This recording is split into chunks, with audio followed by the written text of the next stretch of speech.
Hi, I'm Jo Avery and I'm at QuiltCon, and I'm going to talk about my quilt called Squaring the Circle, which is included in the exhibition.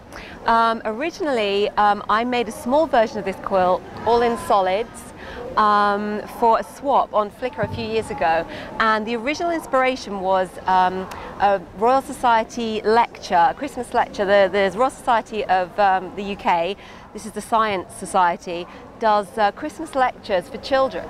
So I was watching this and they were talking, it was a kind of maths-based thing, and they were showing you how to draw 4 circles and make a square out of it. And I thought, that would be a good quilt pattern. And I hadn't done curved Drunkard's Path piecing for a while, so I really liked the idea of that.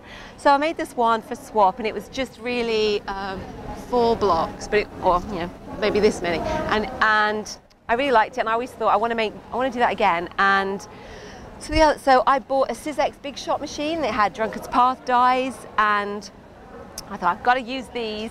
So I just thought, I'm going to try that again, but this time I'm going to use all patterns instead of using solids, and low volumes to emphasize the squares, because that's the whole idea about it. And then actually I've been asked to do something for a magazine called Quilt Now, which is a UK magazine. So this was on the front cover of that. So I did this as so if anyone wants to make it, there's a pattern in, I think it's issue 6 of Quilt Now. It was out in about December. And then I'll tell you about the quilting as well. So I'm always trying to get better at free motion quilting. I think the rest of my life I'll be getting better at free motion quilting. So I decided to quilt spirals and leave out the squares.